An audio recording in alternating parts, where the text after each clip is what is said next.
व्रत किया।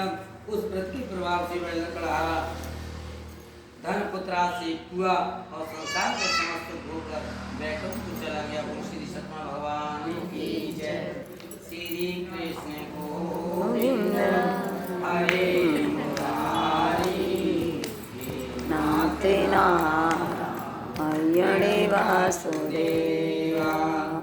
आगे एक बार देते हैं हे श्रेष्ठ मुनियों, अब आगे की कथा कहता हूँ, सुनो। पहले समय में एक उनका नाम के राजा हुए थे। वह सतवक्ता और जितेंद्र थे। प्रतिदिन देव स्थानों पर जाते थे तथा गरीबों को धन देकर उनके कष्टों को दूर करते थे। उनकी पत्नी कमल के समान मुख वाली और सती साध्वी थी।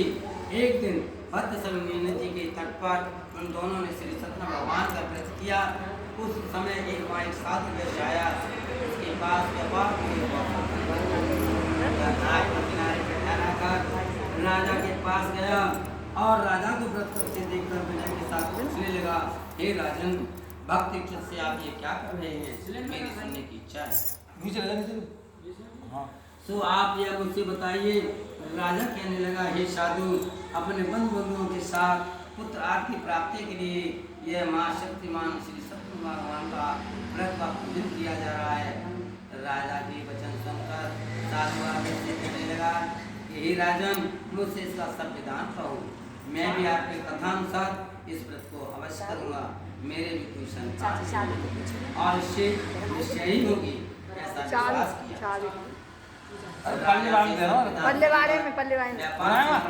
आनंद के साथ घर गया।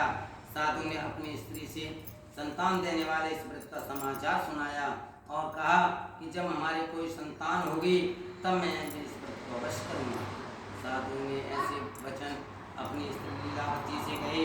एक दिन उसकी स्त्री लीलावती पति के साथ आनंद और संसारिक धर्म में प्रवृत्त होकर के सत्यनारायण भगवान की कृपा हुई। वह गर्भवती में और 10वीं माह में एक कन्या का जन्म हुआ।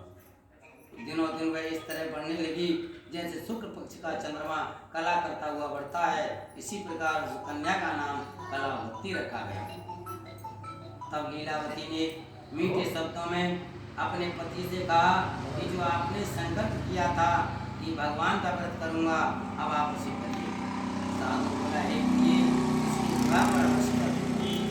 इस प्रकार अपनी पत्नी को आश्वासन दे वह नगर को गया। कलावती पिता के घर में दिन प्रतिदिन बढ़ने लगी। जब साधु ने नगर में सखियों के साथ अपनी पुत्री को देखा तो तुरंत दूध बुलाकर कहा कि पुत्री के वास्ते कोई सुंदर वर कर लाओ। तो ले आओ, दे आओ। खाली भाई वो बंद चलाओ, भरो चलाओ। खाली मारे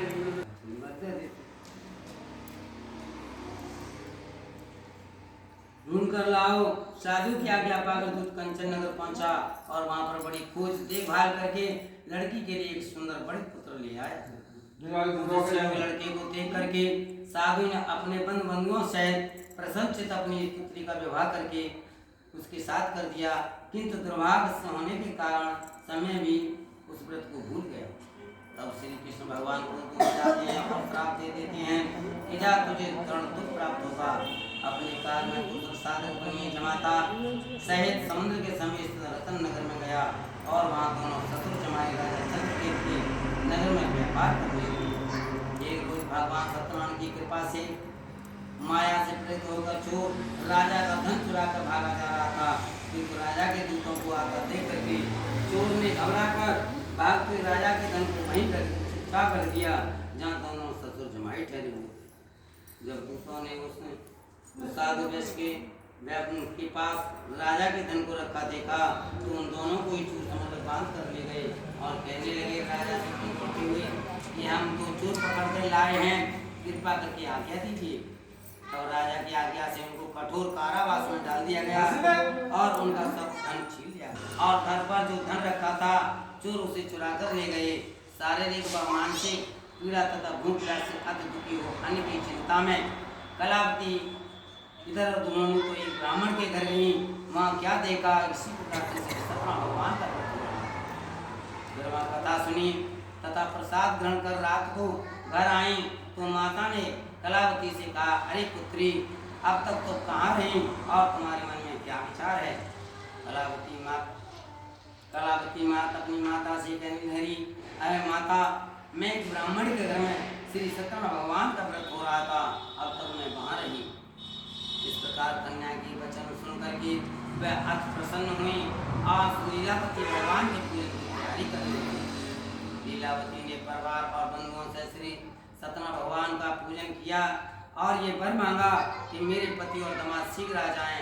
साथ ही प्रार्थना की कि हम सबका अपराध क्षमा करो। सत्यनारायण भगवान इस व्रत से संतुष्ट हो जाते हैं और राजा चंद्रकेतु को सपने में दर्शन देकर कहने लगे कि हे राजन, दोनों व्यक्तियों को अपराधी छोड़ो और उनका सब धन जो तुमने ग्रहण किया है वो दे दो, नहीं तो मैं तुम्हारा धन राजपुत्र आज सब नष्ट कर दूंगा। राजा से ऐसे वचन कहकर भगवान वहीं अंतर ध्यान हो जाते हैं। प्रातः काल होता है, राजा चंद्रकेतु ने सभा में अपना सपने का हाल सुनाया। फिर दोनों बड़पुत्रों को कैसे मुक्त कराकर सभा में बुलाया।